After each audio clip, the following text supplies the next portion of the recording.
from 11 a.m. to 10 p.m. And on Friday and Saturday, we're open till 4 a.m. Come to Mango's and put some spice in your life. Oh, we've got a good thing going. Mango's Caribbean Restaurant, 180 Auburn Avenue, right next to Royal Peacock in downtown Atlanta. For more info or directions, call 404-698-3992 or log on to mangoscaribbeanrestaurant.com. For instant coupons, text MANGOS to 313131. Tell your mama hungry, papa hungry, brother hungry. Mango's Caribbean Restaurant, authentic Caribbean cuisines. Open up the door, tell your mama hungry.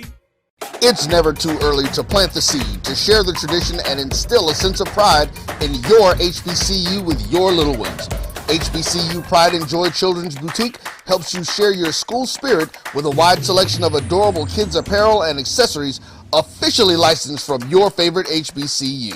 Visit hbcupridejoy.com and follow us on all social media at HBCU Pride Joy on Facebook and Twitter. Now, you can't live in Texas and not have a good red meat blend. Texas Cowboy Dust is designed for steak and other red meats. It's out to be my most popular spice blend, made with onions, peppers, ground mushrooms, pink salt, and other spices. Texas Cowboy Dust also goes great with chicken, pork, vegetables, and adds a restaurant quality sheen to gravies and sauces.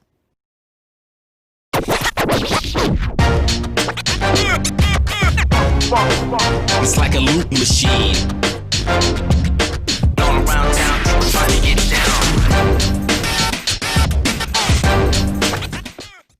Vanilla smoked sea salt seasoning is for seafood. The tarragon and fennel bring out the natural sweetness in seafood.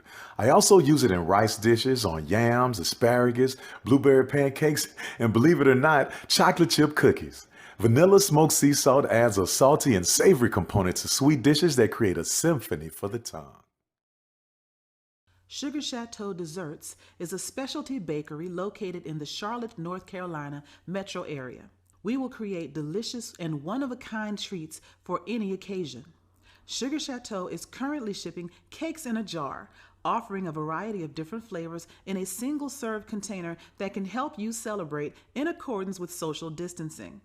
Place your orders today by calling 803-526-7895 or visiting sugarchateaudesserts.com. True Black Essentials is a retail opportunity to bring Black businesses under one roof where every product on every shelf in every aisle will be Black owned and Black produced by people all over the world. Statistics show that the 1. YT Productions.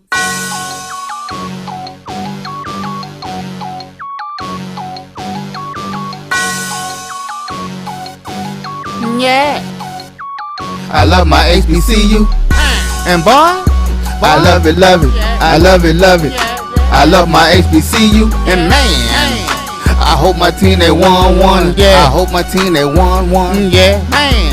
I hope my team they won, yeah. I hope my team they won, yeah. I tune into the HBCU Sports Lab to see if my team won or lost. If they lost, I'm quiet as a mouse. But if they won, keep tab. I'ma do the dab, yeah. Dr. Cavil, he know what he be talking about. Mike and Charles, they know what they be talking about. They compress the analytic data with the hip hop. If you know them like I know them, they gon' tell you if your team, if they won or lost, and who the ball. So listen to Professor, yes sir, and pay attention, cause he gon' teach a lesson. And you gon' learn today, how your team they play, how they play, boy, you gon' learn today, how your team they play, how they play, yeah. We represent that swag, that MEAC, and let me say, what's up to Tennessee, stay, just tune into the Man, this is Dr. inside the HBCU Sports Lab with none other than Mike Washington and Charles Bishop. And it sounds like the fellas are ready to go in the lab today, man. They look hype. Must have been a good weekend. Good day at the work. Or is it episode 100? I like episode 100, Dr. Cavil. This is a special occasion. Absolutely. We get to take a look at episode 100, and we got some HBCU action. We got a little sports to talk about. It's time to get into it. Yes, don't forget about the HBCU news, the buzz of the day. It's a good day. Yeah, it is. It is a good day. Every day is a good day for HBCU sports, the culture, the sporting HBCU diaspora, as I call it, and certainly for all our fans that come in the lab to get the mix of what we're going to get into.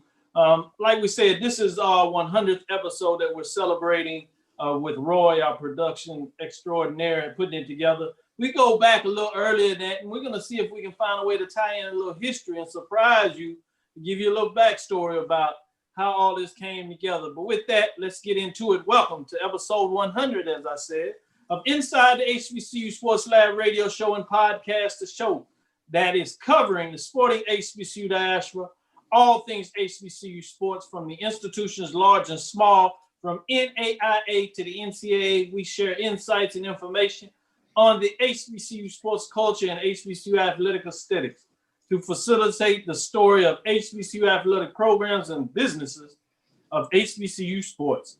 I'm your host, Dr. Kenyatta Cavil, along with my co-host, Mike Watson and Charles Bishop. We are filming from our home studios and sending a signal live to our KSOH 1230 AM studio with Texas Radio Hall of Famer Ralph Cooper in the beautiful home of Texas Southern University from Houston, Texas. So much going on, great news and all things. We'll just start out with that. Again, this is our 100th episode, so a round of applause for getting 100 deep. Again, as I said, that's 100 episodes with the great, extraordinary producer that does it all for us from BCSN, Roy, just Evans, getting a lot done, and we'll have a lot of the mix in there. A lot going on. Shout out to him. Phi Beta Sigma Fraternity Incorporated. They just celebrate their annual anniversary. So to make sure we give him proper love and all kudos for what he does in terms of that announcement. With that, let me go straight to Charles, buttoning up and all. Tell us, what is some of the HBCU news of the day that you have that you want to let us all know about? Sure thing. Let's get right into it. And kudos. Let's start it out with kudos to FAMU's Rudy Hubbard as he was selected to go into College Football Hall of Fame. He is finally getting his due. It is beyond time. This comes courtesy of FAMU Athletics. The class was announced during the noon broadcast at ESPN Sports Center. But Coach Hubbard, he's the only HBCU head coach to win the 1AA, which is now known as the FCS national title. Rudy Hubbard posted 83 wins in his 12 seasons at Florida A&M. He becomes the fourth Rattler coach to enter the College Football Hall of Fame. Of course, during his stretch there at Florida A&M, Rattlers compiled a 30-5 record, including a perfect 11-0 mark in 1977. The team won back-to-back Black College National Championships and conference titles in 1977 and 1978. Of course, 1978, Hubbard guided Florida A&M to a 12-1 record and wrapped up the season winning the inaugural NC1AA football championship as the Rattlers defeated UMass 35-28. So kudos to the great Rudy Hubbard for getting into the College Football Hall of Fame. Yes, as you said, it about time in a lot of ways. I was excited to hear this news. You hear some Hall of Famers and you'll be like, that's great. But in terms of Rudy Hubbard and what he did with that inaugural win of the 1AA championship at the time, now FCS for HBCU programs, with that classic semifinal matchup against Jackson State University. Let's tell the whole history in terms of what it looked like. You know, we had 4 teams in the playoffs, 2 of them were HBCUs, and boy, that semifinal was one for the record books. And whoever came out of that game, in a lot of ways, a lot of people thought that was the de facto championship game. But they had one more to get it done. They got it done against UMass in that championship game. And the rest is literally history. But he had some other big wins during that peak of time when you talk about it. That was like the crowning jewel. But he really got it done in a lot of ways. I want to give a shout out to brother. That's the FAMU National Alumni President, getting it done in so many ways as he pushed that initiative appropriately, as well as Brother Brian Gautier, former president of the Alpha Lambda, Ada Lambda chapter here in Houston, Texas. So I want to give them and all the rest of the FAMU rallies that were out there were pushing this initiative as it kind of went silent, and they decided to take up the mantle and push it through. And it sounds like a lot of the noise and echo they did got to the right person's ear, because he certainly was deserving of it, but it never hurts to get some of that push, along with the announcement from HBCU Game Day. It did a feature story about what that looked like, including an interview. So just want to give a kudos for all those that were involved in making this possible for Coach Rudy Hubbard. In so many ways, certainly deserves it. With that, let me jump right into Mike and see what Mike wants to put on the table for HBCU News of the Day. So you may have seen it on HBCU Buzz or Twitter or Undefeated, but North Carolina A&T State University football coach Sam Washington, you know that's my uncle, y'all, was the first HBCU coach to participate in ESPN's MegaCast. The MegaCast covered the highly anticipated college football playoff national championship with #1 Alabama versus Ohio State last night. And most of you probably know what happened. However, the focus is on Coach Washington, whose teams have won 2 consecutive Celebration Bowls as the top historically Black college football team. He's been coaching for 34 years. He landed his first job as an assistant coach with Bethune-Cookman and has had coaching stints at Johnson C. Smith, North Carolina Central, Mississippi Valley, and Grambling. He got his first head coaching job, of course, with the Aggies in 2018. The veteran coach provided his expertise on Monday night alongside SEC network analyst and former BCS champion winning head coach Gene Chizik of Wake Forest and head coach Dave Clawson and Liberty head coach Hugh Freeze. So congratulations to Coach Washington on being the first African-American on the ESPN MegaCast. Yeah, I got to give a little shout out. Something tells me that John Grant had his hands on top of that somehow. Absolutely. Kudos to Sam Washington, well deserved. I always like to see when HBCUs get a chance to do that. I didn't watch the game. Right now, I'm boycotting the Power 5 schools, what I refer to those historically white college universities, particularly what they pushed through this year. Kudos, they got it done. The game, in a lot of ways, was anticlimactic, particularly as what I've heard from all the frameworks of it is like Alabama just roughshod over Ohio State. But I did sneak over, as I was asked by John Grant, in a lot of ways, to see Sam Washington with the MegaCast, and it was great to see. He had his shirt on representing A&T. Absolutely. Proud about it, so he did us proud in terms of that, and anytime you get that opportunity was big time. But kind of moving on past that great point that you have there, let's go back over there with you, Charles. Any other news that you want to add to the tabletop right now? Yeah, and I want to say on a somber note, this comes from Howard Athletics. Howard University Department of Athletics mourns the loss of Anthony Tony Lee, who died Monday, January 4th, due to COVID complications. He was the official voice of Bison Athletics, serving as a public address announced for the past 2 years following the death of former legendary PA announcer Shelley Bauer Jr., who died December 2018. So I definitely wanted to extend our condolences to the Howard University Athletics family in the passing of Anthony Tony Lee. Yeah, certainly sad news when you talk about anybody losing their life and connected with HBCUs.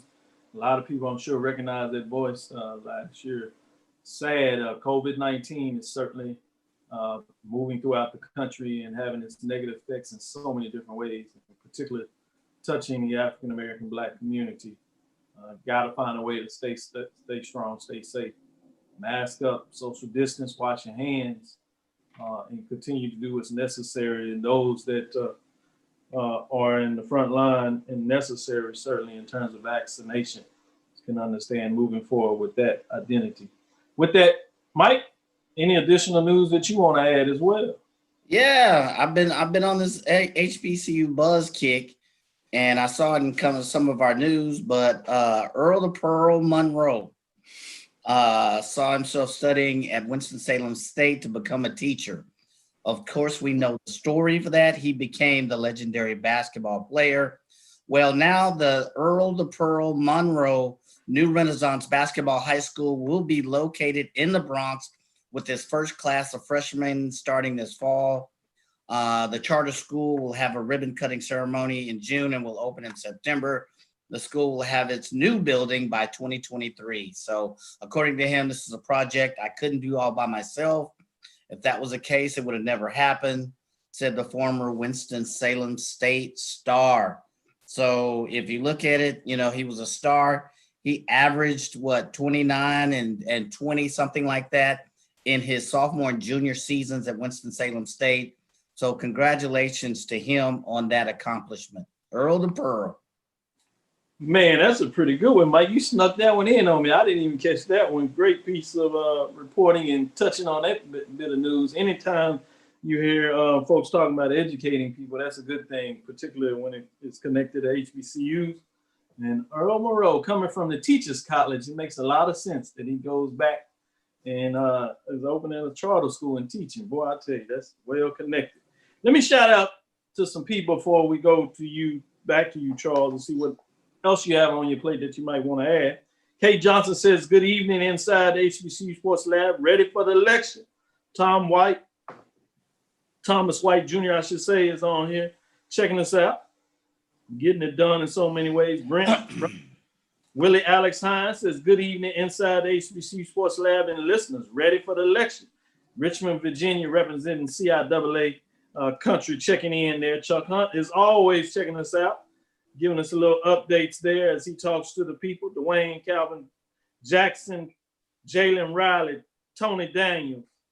Kay Johnson says, hey, communicating with some of the fans in there, talking about, hey, hello, Willie, Alex Hines, and Chuck Hunt, always in the mix, just checking it out weekly as they get it going. Ricky Burton, Daryl, Terrell, Tony Daniels, as I said, coming in here. Kevin Drain, Reggie Howell's on here. CIAA in the house, always getting it done. Lonnie Shaw, North Carolina A&T in the house. And we gave a little love to his coach, Sam Washington, representing in so many different ways. Just giving some continued shout outs here. Belinda Johnson, LaShant Harris, Jay Hillett, Jerry On, Jay Mack. Good evening, everyone. Good to see you, Jay Mack, boy. Jay Mike be cutting me up on that Instagram, boy. Especially one of those little posts he put on there. I'm not even gonna talk about the fluffer that he talked about. That just no, don't go there. Carlos Brown is in the house checking us out. Check Carlos Brown every Saturday at 10 o'clock Central Standard Time as Carlos Brown with the Carlos Brown Show gives you all the latest and greatest news out to HBCU with a special lens looking at Southern. He gave you all that great update with the extensions from the coaches. He had a great dialogue on there last weekend. Had me all captivated. Calvin April, Reginald Johnson, Amos Fawcett, Reginald Johnson, as we said, Ralph Cooper doing his thing in the back, taking care of us. Kendrick B. Callis says, what's up, Doc? What's up, fellas? Always enjoy the show. Kendrick Callis, man, we used to hang out as we were in that first class over there, leadership class at Texas Southern University. He's taking another opportunity as he left Texas Southern University and left me with the fight over there, trying to get things done at Texas Southern University. But I'm having a great time. Tamia Washington. So I definitely understand that folks move on and have great opportunities. So just wanted to shout out for some folks. Reginald Johnson jumped in and said, good evening, gentlemen, from the 1400 Lynch Street family. Go Tigers. Oh, no doubt about it. What up, home team? As we continue to wait to surprise you, let's go back to Charles. In terms of some other news of the day, did you have something you wanted to jump in there real quick, Mike? Did I jump over you? No, I think it's back to my boy CB over there. All right, well, go ahead. Sure thing. Of course, we got football, virtual football media day tomorrow, which is January 13th and 14th, where we'll get an opportunity to kind of hear from the coaches for this upcoming spring season. So we'll get an early preview of what we might see in February from the SWAC Virtual Media Day. Some other news, and this is just coming across to my email here. MEAC announced their basketball weekly honors presented by Coca-Cola. Junior guard MJ Randolph from Florida A&M has been named the MEAC Men's Basketball Player of the Week. And also you have Anthony Tark of Coppin State. He was this week's MEAC Defensive Player of the Week. And redshirt freshman Keenan Sarvin of Coppin State, he's the MEAC Rookie of the Week. So those are the players of the week over there in the MEAC. I take a look at this guard forward, Anthony Tark. This is like his fourth time out of like 7 weeks being the defensive player of the week for the MEAC. So he's always showing up on here. So kudos to those young men in terms of being players of the week over there in MEAC. Certainly kudos. Want to make sure we give shout outs to all these players of the week. And a lot of the players are getting in their grind and getting it done. They want to get it played. And the administrators are finding a way to get it done because we are in COVID. So you see these cancellations coming back and forth. In fact, you had some games that we'll talk about a little later as I bring in my poll if we can get in there. I debuted it last week, but we'll see if we can jump into tell you some of the magic numbers from the poll rankings, see if we can have some fun there. If I go back to you, Mike, let's talk about Fred Whittick. Karen Griffin says, greetings from Cali, the West Coast out there. Prairie View A&M National Alumni Association president, always showing us some love. Kimberly Reynolds is on. Jarvis Austin, John Jenkins. Christopher Darrell says, Jackson, Mississippi, checking in, Tiger Talk with the 1400 Club. I see, I appreciate it. Charles Bishop, I love the new Dion and Cadillac of Jackson video, entertaining. Little inside. We'll see what that's all about. Willie Alexander said, I will be at the SWAC football virtual day tomorrow and Thursday. Good deal. Checking us all out. Make sure you share all the news. We'll try to get in there in bits and pieces. We'll make sure we'll share the news with you for all those that can't get in with the media requests, but we'll make sure that you'll keep up with all the greatest and latest. Belinda Johnson says, will the media be online? Yes, they will be able to attend online. You had to send in your credentials, so you might go check the website if you hadn't turned them in, see if you can sneak them in there. Hopefully it's not too late. But yes, media did have the ability to send in their request and be online in terms of that format. Oh man, look at Charles talking about it was fresh. He just snuck in. Look, I don't know about that. Burton says, Graham fam checking in. D-SWAC football media day. Yes. Just saw the video. Chuck Hunt said, boy, I tell you, Quentin Henry, these folks for D I love. It's a little different in terms of what's going on around the world with how we see that. I think we got Ryan McGinty jumping in here. So as we get him going and set up and let him come in here, we'll get a little bit of that story. For those that didn't realize, he was connected to us really early. I see you representing, got the Texas Southern Capital. Oh, boy, I tell you all looking and always looking angry. That man, that's always looking angry for no reason. I love you, Ryan. Oh boy. You can't get him. You can't get him to smile. You can't hear? Is he Check out unmuted? the headphones, man. You got all that technology. You don't know how to work the technology. You don't know how to make it work. We're gonna let him plug back in as he fix it in with that mean mug you got on, so he can get to hear you, Mike, talk about him a little bit there as we go in there. Can you hear us now, Ryan McGinty? You don't know how to work your stuff, man? Well, between Zoom and Blue Jean, you know what we deal with. Oh yeah, we got Why you looking so angry, man? You always angry. Hey, it's about 100 degrees in this office now. So hey, you saw, and we only 50% of the games last night. So I'm halfway angry. I'm half happy, half angry. You know why? It's gonna take something to get these games. So we got the team back together in a lot of ways for the 100 episode. We go back further than that in terms of the thought process of bringing this together. But this is our 100th show, I should say, with Roy Evans doing our production in the background. And y'all have something in common. He is a member of the fraternity. I started to say great, but I don't want to give y'all too much love. I know just want to say belated Happy Founders Day to you, but he's a member of Phi Beta Sigma Fraternity Incorporated. And so we thought it was appropriate if we're going to celebrate 100 years with our producer, we're going to go all the way back to bring in one of the original members. So how you doing, Ryan? I'm good. Yourself? I'm doing well. Ryan McGinty is the Sports Information Director at Texas Southern University. He's been in sports information and in the business of covering sports for many years. Grambling, Prairie View, MEAC conference office. I guess I shouldn't say conference, the C is on there already. But with the MEAC office, and now back in Texas at Texas Southern University, it's good to work with you in many different capacities, seeing you doing your thing. But also you have a new addition, so congratulations. It looks like you're sleeping pretty well now. I guess things getting back. Yeah. Looks like maybe that's why. Hey, the first one did everything you don't expect a baby to do. Go to bed at night, wake up. This one, now what people say, the baby keep you up. He don't keep me up. I'll admit it. My wife may get upset and say that I said that, but nah, he's a good kid. He's a COVID baby. Unfortunately, you can't expose him to the world like a lot of things now. That's just the bad part about it. Mm-hmm. Man, I know. Mike just sent one to Michigan. I saw the other day, and I'm starting. So it's giving a lot has changed since 20. Well, what was it? Our first show was 2014.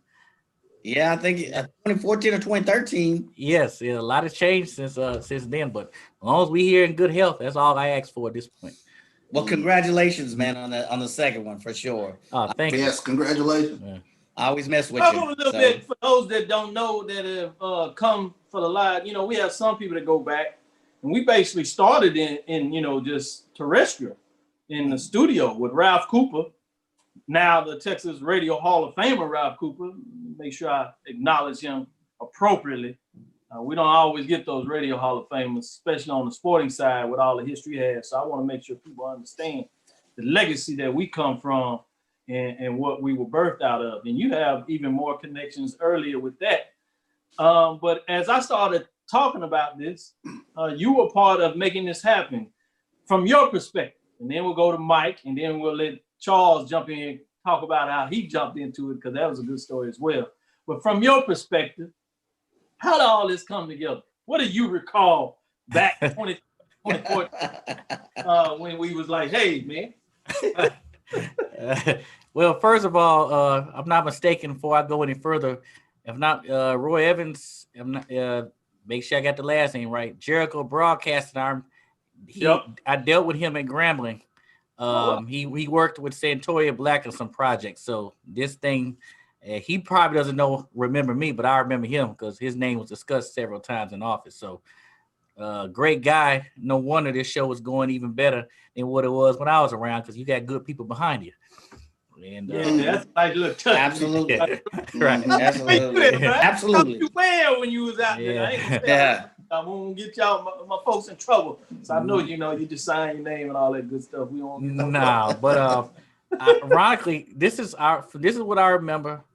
It had to have been maybe 2012 or 13, because I remember living on the southwest side of town, and Cavil called me. We want to do a radio show, and I've done it before. Obviously, do the high school ranks, but I haven't done it since I moved back to Houston, which was in 2009. So Cavil came up with the idea, want to do a radio show. There was no such thing as Zoom and all these other outlets. If you had to get on through the internet, you had to have some high level stuff. Nothing what you have to do now. I remember the show came on, Cavil, I'm not mistaken, 9 o'clock after the Sunday Red Golf Show at KCOH, and I had to be left the house about 8:30, been at station 8:45. We did that for a few months, and the best part I remember about that part of the show at the time was after the game. After the show, we got to go across the street and always caught the last part of Sunday night football game. So that's what you were talking about. Yeah, I remember that. So now Tweet about Ryan, just careful when you tell him to tell right. I said Sunday. Oh, I didn't know if we want everybody to know that. No, the Sunday night game. I used to go catch that, and Big Clyde was behind the studio, behind the producer, and so it was an interesting time. We had some good times. I was actually the first time. That was Henry Frazier's second year at Central, and I remember his big interview he had when he was just getting that program turned around, and a few years later, you saw where that program went from there. Then after that, Dr. Cavil, at that point, some adjustments were made, and I give him credit on this one. I think brought in Mike, which was a good big help also. But then we moved the show to 7 o'clock on Tuesdays at the old KCOA studios on Alameda, same spot we was at. And so then we went from Sunday night compete with NFL to where we almost had prime time pretty much. And I think the show kind of just took off from there. It kind of morphed a few directions from there until where it is now. But that's pretty much, from what I remember, that's where it started from. Just an idea we threw on a dartboard one day. And then we started 9 o'clock on a Sunday night all the way till Tuesday evening. And now still Tuesday, just a different format, but still on KCOH, just a new number, 12:30. Man, it's crazy. Yeah, wow. I'm not gonna lie, I forgot about the Sunday night. That's how. That's why it's good to get a group to kind of talk about it, to make sure now we have this recorded in the archive, so that it's in the history books. Write about it appropriately over the years. I'm even doing academic. Brought Charles in here to talk about this. We did a national association of sports sociologists. We did a research presentation where we did the live show. We did it called emancipatory journalism in terms of the presentation. And we actually got a chance to interview the now commissioner, Dr. Charles McCullough, on the show, giving our viewers from an academic framework of understanding what we were doing about giving a voice to HBCUs. So Roy came in, produced that, and it went off like a gem. It was crazy as we brought all that in. So thank you for bringing back those great memories and sharing to our listeners a little bit about the history side of this, of what they see now and where it started. When you go to Mike, gets Mike's perspective on where we started and your perspective about being in the studio with Ryan, and that juxtapose in a lot of ways of how all that went down. Let's not forget, we got Ralph Cooper in the background pushing this, and I just came on as a guest originally to do my polls, and we're gonna get into polls so people can get a real how we used to talk about those polls, because that used to be hilarious the way y'all used to find a way to get polls. So we're gonna play that back a little bit as we're updating, and it just makes sense that we tie it all together. But we got Chatterbox, another member of Phi Beta Sigma Fraternity Incorporated.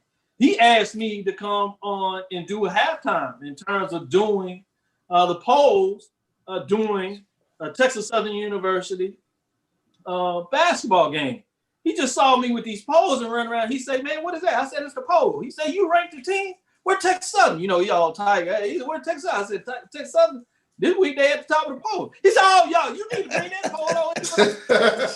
Out here's it. I'm like out of state. He said, "Man, what they got?" He said, "No, he right here in Houston, Texas Southern." He said, "Come tell him to come studio." Next thing you know, I'm in studio a couple of years, and he's like, "Man, it's time for your show." And I called Ryan, first person I know, "Ryan, we need to do a show." He said, "Okay." I said, "Oh, okay." Yeah, I had those recordings of the poll. I'll back a little bit. Go ahead, Ryan. I'm sorry. I said I got those recordings of you on Chatterbox show. I can send it to you within the next few minutes if y'all want to hear it. Oh, that's scary. I don't know. I was real red then, you know what I'm saying? I was so green, I was red. Yeah. So Mike may not recall this. Mike called in and said, "Hey," and I'm listening to a station out there. Mike calls in and he's testing to be on the radio. I hear Mike's voice. It does a really good job. I said, "Man, Mike, I didn't know you do it." He's, "Man, I always wanted to do that." Well, I said, "Well, Ryan and I are talking about." Go ahead, Mike, pick it up from there. Yeah, I was a little bit reluctant, and at the time, I don't know if I had auditioned. There was a local ESPN show, and they had a rock the mic contest, and you had to do a voice recording, analyzing your favorite team or sport. And I let Kenyatta hear it, and at the same time, he and Ryan had already started, and I was like, man, I don't know I could do this, but so I called in. I was like, let me show you. Let me see what I can do. Let me see what this thing is about. And I started getting on his poll. But before that, I don't know if you remember, all his polls would start by email. So there'd be all kinds of email chatter because nobody agreed with his poll, but he called it the official Black College poll. And everybody bought it. So it was like, man, there's no way they should be number one. He was like, that's what the poll said. That's what the numbers came out. I was like, let me see this computer you got. So that's how we started. We started going back and forth on the poll. So I called in on the show to get on the poll. And before long, I was sitting next to Ryan and Dr. Cavil. And Ryan and I also had some chemistry. I gave him his first drink of Grand Marnier. So when he was talking nights after going to watch football, I would have to make Ryan take a drink. Just take a drink. Hey, Grand Marnier is in Italian. That means water. Okay.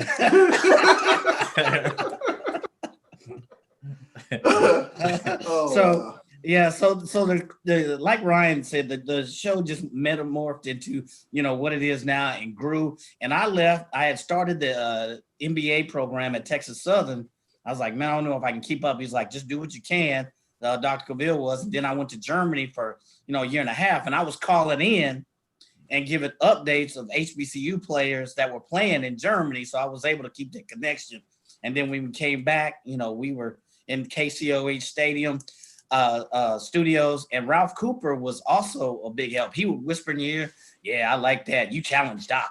Challenge him some more. If you ever want to, the same thing you would tell Charles, if you want to come and just talk by yourself on Friday, just come on in. I like that. That's good chemistry. Keep challenging Doc. So that's how. That sounds like Ralph. Very much so. Very much so. Exactly. Let me jump in here. Roosevelt says, what the heck is that on Ryan's head giving you grief? People have no idea how great Earl the Pearl was. People are getting into the discussion as we gave that high update earlier. Roy, make sure put the information out there. The Black College Sports Network and JBN, Jericho Broadcast Network, put both JSU and GSU campus radio stations on the internet. Check out that history. I know JSU was in 2006 or so, and Ryan McGinty is where he says was at Grambling during that period of time. Fred Whitting wanted everybody to make sure they understand the greatness of Earl Monroe, 41.5 points per game. As a senior, 1,329 points on the season, won the NCAA College Division Championship, what now we know as the Division II. Great update, Fred Whitting. Make sure the people know. I'm sure our fans know, but it's always good to get the information out there. Alex Hines said, watch the Talladega roundup today between Rust and Xavier. Good game. Xavier won 79-74 in OT. Talladega defeated Edward Waters 80-69 in terms of some more NAIA updates. Thanks for that. Willie, Alex Hines, making sure we get that NAIA love inside and outside the polls. They're good information as we continue to dig. With that, let me switch over to the newest edition, but one of the best editions, I will say, in a lot of ways. And I believe my fellow co-host agree with that in so many days. Ryan might say something different because he took his spot. We work together. Ryan was on the bigger and better things. What'd you say, Ryan? I said we worked together originally because I'll say this about Charles. I'm like, who is Charles Bishop? I've never met him before. And he kind of, I still got the email when Cavil introduced him to us. I can put that out if you want to. Wow. But come to find out, I have a little history with Charles, and we'll stop right there and leave it at We'll stop right there. Why don't you share it? People want to know. Inquire. No, people don't. I mean, Hey, Charles helped me out last year in a bind, so we good now. How about that? Yeah. No doubt about it. So I get this random call, and people know me. I do not answer my cell phone without numbers because I have a lot of people in there. So I let it go to record, and I will check it. And if you leave a message, I certainly will call you back. But if I'm moving around, I won't. Something told me to answer the call. It was a rainy day, and I was running later than I would like to get to the studio. Still there to get on time, but I was running late. And I get this call as I'm trying to prepare. Wasn't quite running late yet, but running in. I get this call, so I pick up the phone, and it's Mr. Charles Bishop. Go ahead, Charles.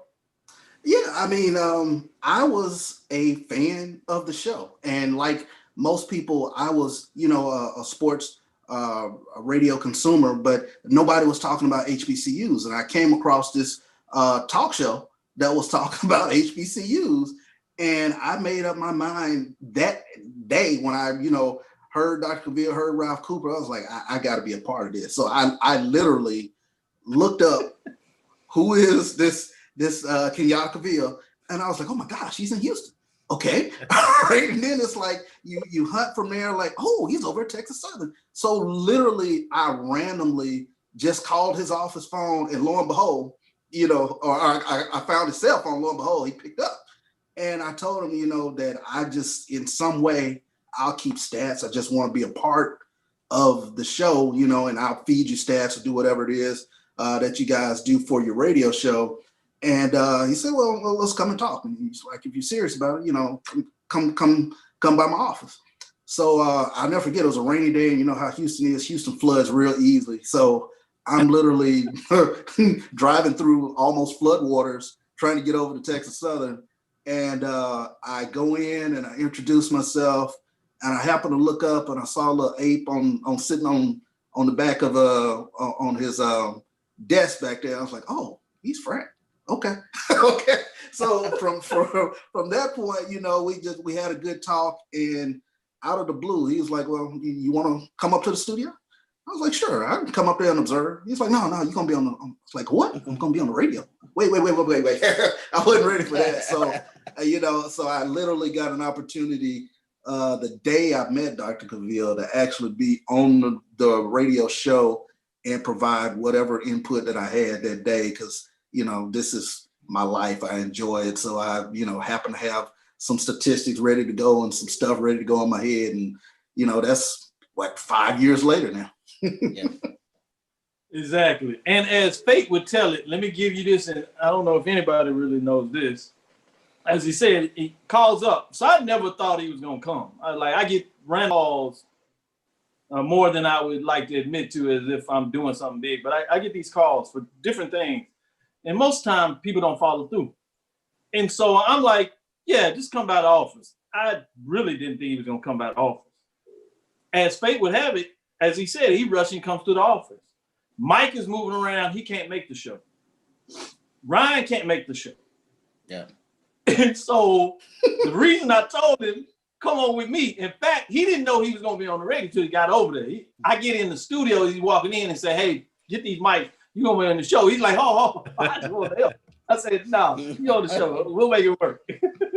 That's so exactly what happened. In the office calls and Mike, man, I can't do this or whatever with Ryan. And that's why we did it. In my mindset, this is the strategy behind this. That's why I did it as a group, because I knew we had other commitments and we couldn't necessarily be fully engaged, but I wanted to have the ability to have this conversation piece with all of us just getting in the business. I knew it would be a little more of a challenge holding up a show. Give you more into that, Ralph Cooper had to do a visit to support his wife in terms of some stuff that went back home. And so he chose me to get on the mic. And I'm like, man, I don't know if I'm ready for all this. But to support him, and he knew a little bit of, about me, and he knows how to turn people in certain directions to make them get even more of the bug. He has a magical touch about doing that, to really reading you and understanding where and how to push you. And so next thing you know, I'm doing the show. And so I struggled through the show. Most people said it was good, but in my mind, knowing everything, I'm reading, I have all this paperwork. I get about halfway through the show, I'm running out of material. I finally get a call, and so I get the dialogue going back and make it through the rest of the show. And I was so nervous because I don't know what else to talk about. Please, somebody call. Didn't say it, but I said the number. Somebody picked it up, called me, and we got in the dialogue, and the rest of them picked up. And so I was like, oh my goodness, I'm not going to embarrass my school. So I thought I was so much. So I'm like, I don't want to be on this show by myself. So I'm like, yeah, man, you good. Then he mentioned about the ape, and I saw you alpha. I saw, yeah, this fake. You come. I said, come on over here with me. Get in the studio. I said, man, get in that seat right there. You're gonna be on the show. Here's some paperwork. Here's the script. Let's go. So we talked, we vibed. It was really good. At the end of the show, I said, welcome aboard. You're now part of the show. We're gonna change that. He's like, oh, really? I said, I think I said, can you do the show regularly? He said, yeah. I said, well, congratulations, you're part of the show. Great job. So that's really how this team, in a lot of ways, came together. It was truly fate. And I hope with the followers we out here and those that are celebrating this, I hope that you appreciate a little bit of that backstory and get an understanding why we vibe the way we do in a lot of ways in terms of that. Ryan literally had to leave. He had a great opportunity, talked to him, had some way to kind of line it up. I said, bye, you got to go. You know, we don't believe in holding anybody out. Now you know that Charles is part of the 1400 club over there. He asked me. I was like, man, if you don't do that, I'm going to be upset. I pushed Mike and Joe as we had the interview last week in regards to 1876 sports and culture. We are about growing people. That's, you know, I don't know how I would be a faculty member myself and not to be about growing. So while, you know, I might have my name in front of this, it kind of works out. It just happens to have the doctor in there. So it gives us a little pizzazz, if you want to call it that. And so that's there. But this is a group. And Ryan, quietly behind the scene, has still been an integral part of the show, supporting us, keeping us updates, chiming in when he can. Obviously, with his relationship and sports information, keeps him busy, so he can't be a regular. But we find a way in different ways to keep him updated. He always makes sure that whenever we need to get a coach from Texas Southern University, it's not even a thought. It's easy to get done. In the end, you got to remember place. So we get those interviews from well. So I wanted to share that. But enough a little bit of that kumbaya and that back talk. Let's do what we do. And let me give you the poll. Whose poll is this now? This is Dr. Cavil's Inside the HBCU poll, presented by HBCU Game Day. They have given us a little love in terms of supporting it in the background. So we've updated in terms of the presentation there. So we're doing a little work there. Let me start out with the women. Shivery's not dead. Again, this is the second week of the poll in terms of what that looks like. Dropping out last week was Arkansas Pine Bluff Golden Lions, 2-7, 1-2. Started off really hot, but they took two tough losses, last two conference losses. Be interesting to see what they're doing after they got that big win against Mississippi Valley that first weekend, but hit a little bump, so they dropped out of the poll, and we're doing the top 5 team. Receiving votes, Alabama A&M Bulldogs, Texas Southern Tigers. They got a big win, conference win yesterday against Prairie View A&M, only with 7 players.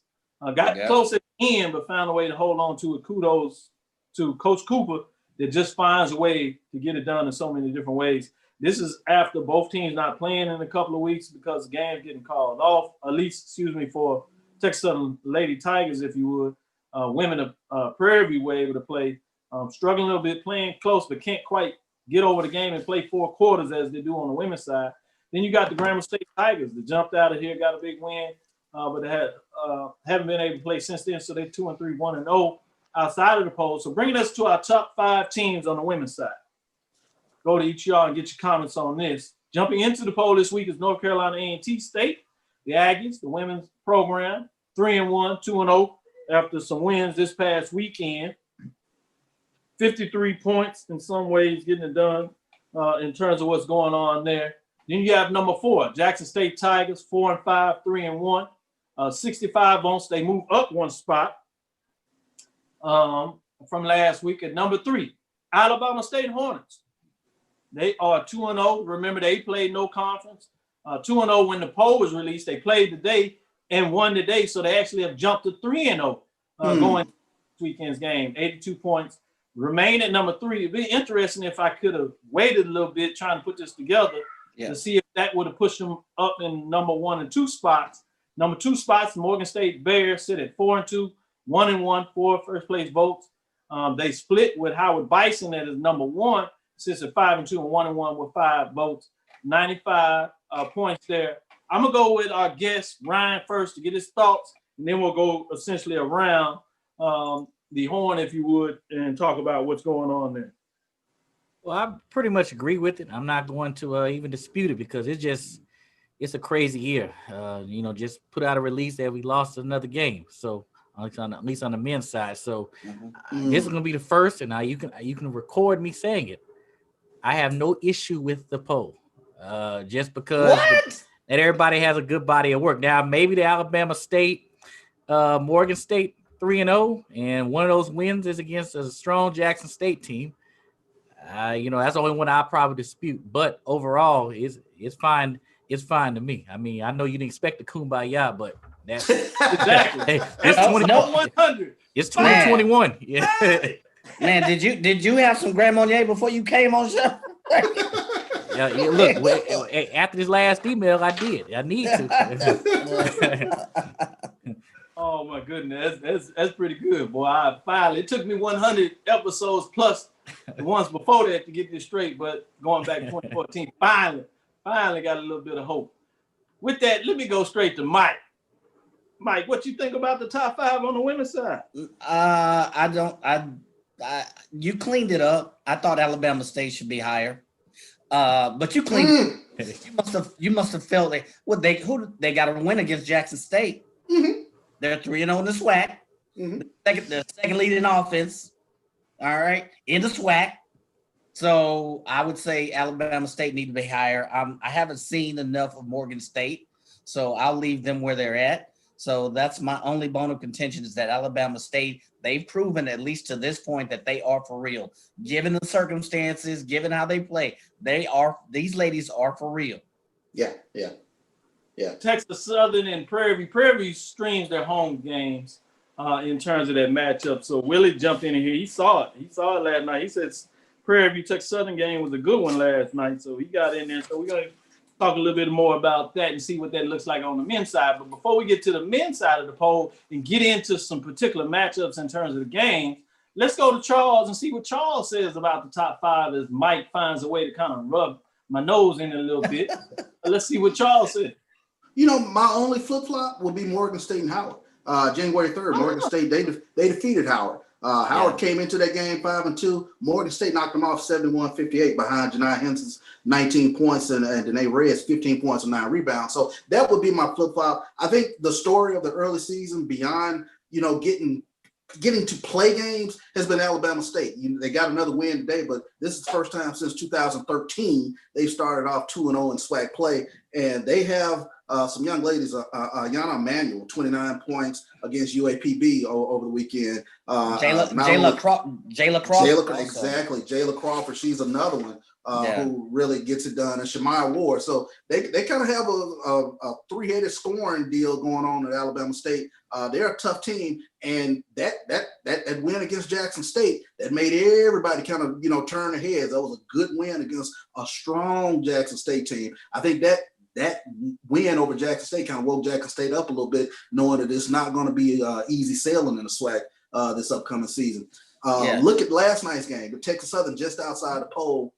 They only played with 7 players last night, and they have some injuries to manage as well. But Atiyah Bridges, 22 points and 11 assists. She had only 3 assists at halftime and really got everybody involved after halftime. Had 8 assists in the second half. Where are they going to find the scoring? There's no Rochelle Velez. There's no Siani Cryer this year. They got scoring last night out of Tierra Hammer, 20 points, and Brittany Gabriel, 13 points. So to get some other scores to go along with Atiyah Bridges, you're going to get some scoring from her night in, night out. But that was huge for Texas Southern to go on the road and get that win against Prairie View. Well, with 7 players, you got to look at it. I mean, you can't win with 27 turnovers which is what Prairie View had.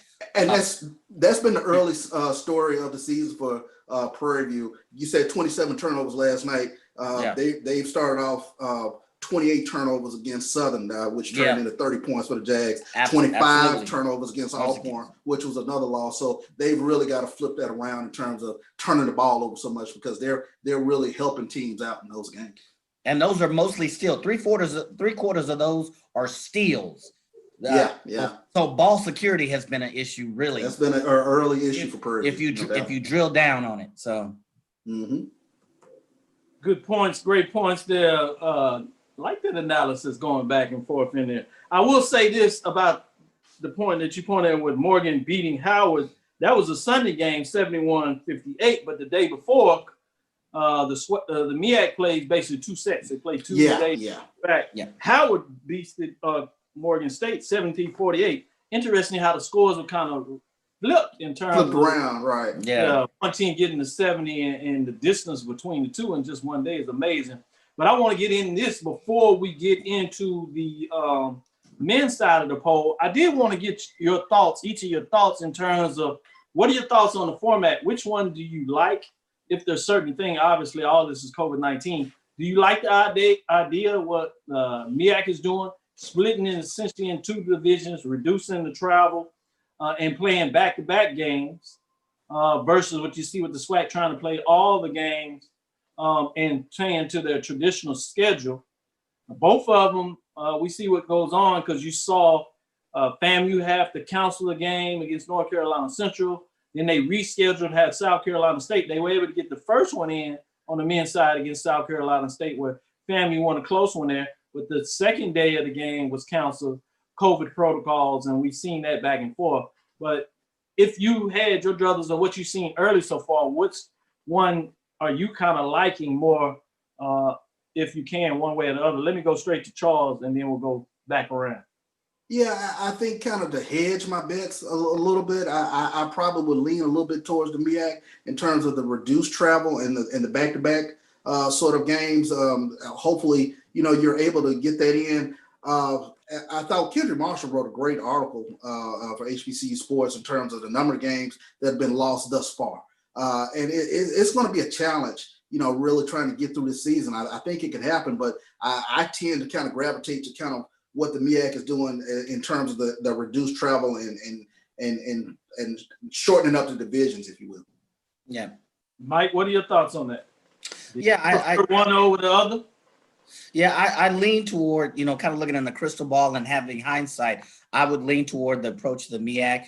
Not only do you reduce travel, you reduce exposure. When you travel, you got to stop, you got to stay here. So you're exposing them to more. So by an order of magnitude, if you're reducing the travel, you're theoretically kind of reducing the exposure. That's the thought process. And I would lean to that process. It's going to be challenging with any method, but if I had to lean, I would lean to the MEAC's method and their approach.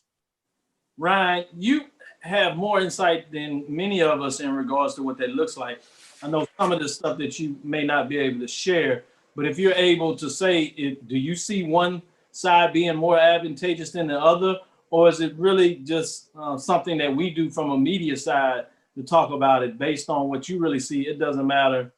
For the most part, whatever you do, it's not going to help you in regards to whether the game gets in or not. Well, I won't discuss the format because I haven't been able to participate in both of them. But my point is, regardless of which format, just give me past Wednesday and Thursday. And why I say those 2 days, because that's when most teams are testing. And if you can get past Wednesday, Thursday, we're great to play on Saturday. So I'm basically doing this from this point on up until 1st of June. Yeah, great point. I can see why. A lot of prayers need to be said in many different ways, and great points you make there. Let's go into the men's side. I'm going to save Ryan last on this one since I started with him, and I'm going to go in reverse order. So I'm going to start with you, Charles. So check this out. A lot of teams receiving votes on the men's side, crowded in terms of trying to get into the top 5. Not a lot of movement in the top 5 falling out, but one team did drop out, and I'll get to that with Hampton Pirates dropped out of the poll, sitting at 5-8, 4-4, outside of North Carolina A&T, they played the most games, and most of their games they played are conference games in the Big South, as you know. They're only 4-4 in the Big South, as I just said. So that's one discussion you may want to look at in terms of what's going on there. Big South is similar to the MEAC. They're playing those back-to-back games in terms of conference games, trying to get games in. And they've been able to muscle through it thus far. They started a little earlier than everybody else, so it's interesting to see how that may play out. Receiving votes, though, North Carolina Central Eagles still hanging on there with 9 votes, 1 and 2. They haven't played since whatever, but they got that big early win against Southern in terms of starting things out. But had a tough game against North Carolina as they played them really tough in that matchup. But they have had just postponement after postponement. So I'm not sure if they're even going to be able to get back on the hardwood. Following them is Texas Southern Tigers sitting at 2-6, 0-1. Tough loss to Prairie View. So they still receive some votes, but really outside of the top 5 at 12. Grambling State Tigers sit at 3-6, 1-1 with 16 votes outside of the top 5. Also, FAMU Rattlers just talked about a little bit as they got their win over South Carolina State at home, 2-6, 1-0 in conference play. Weren't able to play the second conference game, 27 points, bringing us to Coppin State Eagles that really vaulted up, but not enough to get in the top 5. Sitting at 3-8, they are 2-0 in the northern part of the MEAC. So I have my eyes on them. I'm really interested to see what they're able to do moving forward. Bringing us to the top 5 teams, you have Prairie View A&M, last year's back-to-back champions of the regular season. And I did not designate a champion last year, but they were in that top spot coming out as North Carolina Central was ranked number 1 going into the tournaments with to see whether Prairie View could do it. And Prairie View won the championship back 2018-2019. With them sitting at number 5, 2-4, 1-0 with the win over Texas Southern. They were not ranked. They jump in at 47. You have number 4, Alabama A&M Bulldogs sitting at 2-0. Have not played, sitting in there, but they got those 2 big wins. They do fall from the 3 spot, number 4. They got to get on the court, or you got to believe that they're going to fall out, even though they're sitting at 2-0. Be interesting to see if they're going to find a way to be able to navigate that. Really intrigued to see what they're able to do in conference play with those 2 big non-conference wins, including the only men's team with the win against a mid-major top 25 program. At number 3, your Morgan State Bears, doing it both on the men's and women's side. They sit at 5-3, 1-1, 74 votes. They had a win over Norfolk State early on, but then lost the back-to-back, so they split. They were at 4. They move up as they get it done in some ways. At number 2, North Carolina A&T State Aggies sit at 5-9. They are 2-0 in the conference race. 4 first place votes, 96 points. Sitting at number 2 as they remain there. Number 1, Norfolk State Spartans 5-4, 1-1 in the conference race. 5 first place votes, 1 vote. Early on, I like to see how you mix it up there. I probably think there are probably some thoughts on this, but this is what the computer rankings say. Let's see what your thoughts are on what the rankings talk about for you, Charles. Okay, first and foremost, let me shoot Prairie View all the way up to at least number 2. They impressed me tremendously. 28-game home win streak. They lost 5 starters from last year, and Byron Smith just continues to keep getting it done year in, year out. I was really looking forward to that matchup last night with Cam Mack from Prairie View and Michael Weathers from Texas Southern, because they've been kind of those early combo guard trendsetters that I've really kind of taken a liking to in the swag. But, Prairie View came out on top last night, and it was scoring from a different individual, Juwan Daniels. So he had a big night in terms of having a near double-double for Prairie View. But they just get it done now. And if there's any question where the balance of power has shifted in the SWAC, it's gone from Third Ward just beyond Cypress Wood out there to Prairie View. Prairie View is the team right now in the SWAC. So that's kind of where I look and see where Prairie View is. Alabama A&M, because of COVID, I just haven't seen enough of them, but they have 2 good wins on the slate thus far. Norfolk State, they get it done year in, year out, 1-1 thus far in conference play. We know North Carolina A&T is going to be there. But Dr. Cavil, keep an eye out for Coppin State. They start out conference play 2-0 in the MEAC, and I tell you, they have an individual who I mentioned earlier, in Anthony Tart.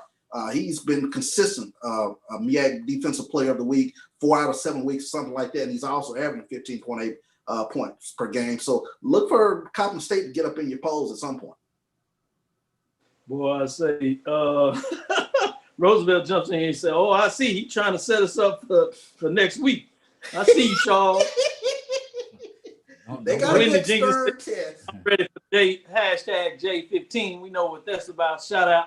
Much love. There's all in a lot of ways talking about that. As we start to close it out, we are going to close out. We extended a little bit as this is our 100th episode. We're going to get the comments in from Mike and then Ryan, and then we'll bid you adieu as we'll close up at the bottom of the hour as we talk about with K-Sway's 1230. Hang on with us a little bit there. Mike Washington, if you would, tell us what your thoughts on the top 5 teams or the overall rankings of the men's side of the poll this week. Yeah, I agree. I think Coppin State is a little intriguing. Was it they got a guy, was it Anthony Tark or something like that? Mm-hmm. Who's looking pretty good. I think he's like number 4 or 5 in the conference. I do think Prairie View should have moved up to number 2 or 3. When you can maintain home court advantage since February 10th, 2018, 27-28 game advantage. I was looking forward to seeing Michael Weathers go against not only Cam Mack, but they got a guy coming off the bench, Darrell Roberts. Not only at this, but he's done it the last 2 games, come off the bench, bringing, scoring 15 points, getting 3-point threat. Yeah. So 6'7" junior, that kid is balling, and I think they found something in him. You mentioned the starters they lost, but they got this kid coming off the bench still and giving solid points. Jawan Daniels had 21 points as well, 6-7 rebounds. So Prairie View had a strong showing last night. So I think they move up by on that thought alone. I think I need to see more from Alabama A&M. Unfortunately, the COVID, I agree with all the comments. The COVID has just got them in a stranglehold right now. So I would need to see more of them. But Coppin State is intriguing. I don't know enough about them, but they're looking pretty good as well. Man, great comments from both of you all. I was interested in you could just see Texas Southern had that puncher's chance because it looked like Prairie View's going to run around with just know about those rivalries. Somehow they find a way to get close. Got a little close at the end, but it looked like Prairie View didn't have much to worry about. But you did see not playing many games and how the game was disjointed in some ways, a lot of turnovers that really got things going back and forth. But I thought it was fascinating from that perspective and good to see that they were able to get some fans that were able to enjoy the rivalry there and the fact that they got it in, got it played. No DJ. 28 straight home games. Great point when you talk about why you would move them up in the poll. A lot going on, a lot of transfers, but it looks like Coach Smith has got it going over there. So in terms of the top 5 teams in the poll, Ryan, what are your thoughts on this poll in terms of moving forward? Well, I could say one guy, the top of the poll. I don't know if he gets enough credit in general, and because and I'm going to use this term, some people understand what I'm about to say. He doesn't get enough credit in terms of he coaches at the Texas Southern under MEAC, which is Norfolk State. Robert Jones. Robert Jones on a bad year is fourth place. Yeah. Norfolk State is a basketball school, even though they have a good football program. They had moments, but when you think of Norfolk and living out there, basketball reigns supreme out there. Yeah. And every year his roster is turned over. A lot of people don't realize just transfers or trying to grow some high school kids in there. And Norfolk is at the top. A bad year, and he even tell you that it's 4th place for him. And if you got that problem, that's a great problem to have. Anything beside it, like you said, I haven't yet to see A&M. I'm just praying for them because I think emotionally, y'all talked about this a few weeks ago with the mental health. That's taking a toll on those kids. You got the preseason hype. The one article had them number 1 or something like that recently, and no one's been able to see them. I mean, time we see them, I don't want people to be disappointed when they see them because of they just haven't been able to get on the floor and for reasons they can't control, unfortunately. Anything beside that, you're not gonna catch me in the Prairie View TSU rivalry, but Texas Southern had a 22-day layoff coming into the game. And ironically, I created this COVID thing where it's the TCU game, which was scheduled, that was TSU's game. Well, then who fills the spot? Prairie View A&M. Prairie View had fresher legs, and Texas Southern was just getting back. But I mean, it's no excuse. At the end of the day, the game is a game. But I'm not gonna break down nothing else beyond that, because then y'all say I'm giving excuses or whatever. But you are Ryan, but that's okay. No. No, I'm kidding. I'm kidding. No, I'm kidding. Might give you the blues, but I'm gonna you right. But you did say something. There was a DJ at the game. There was a DJ.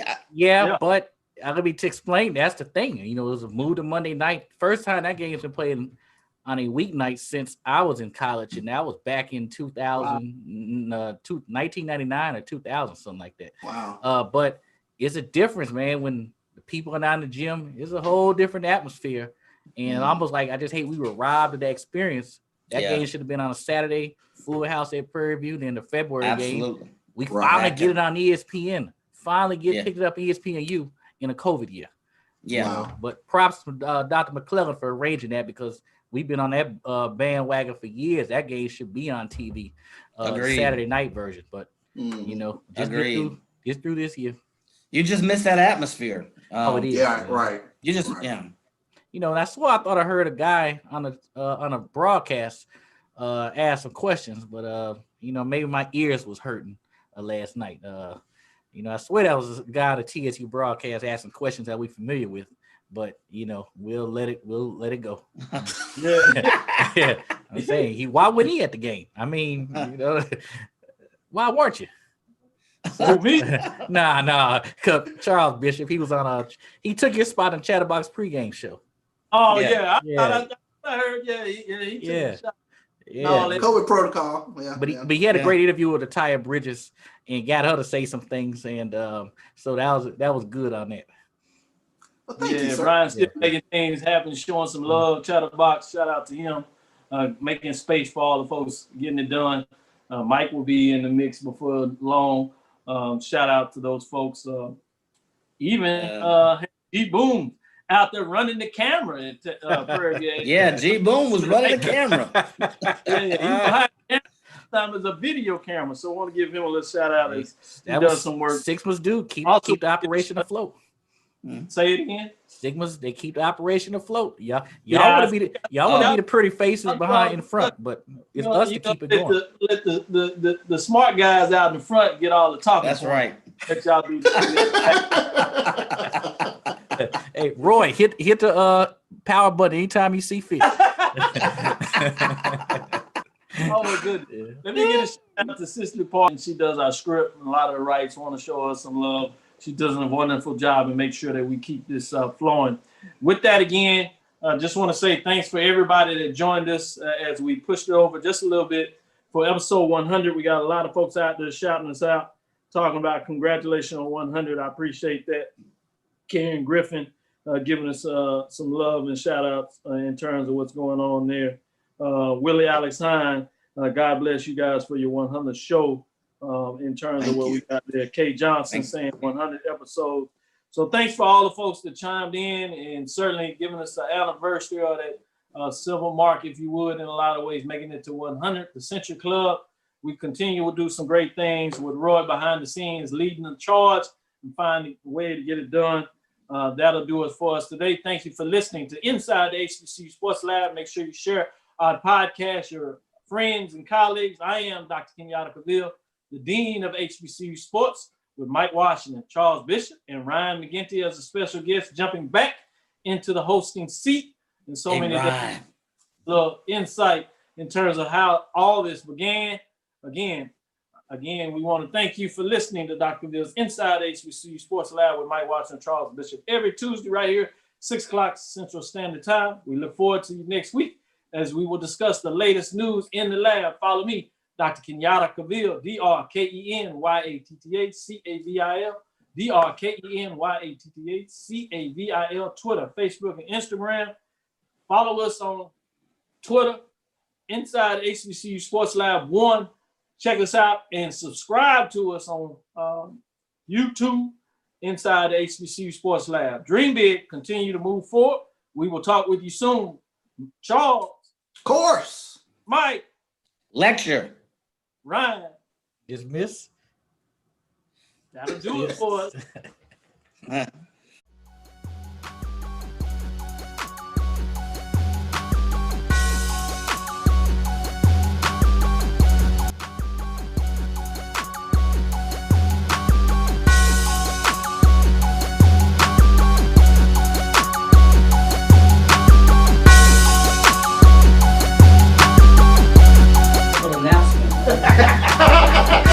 Announcement.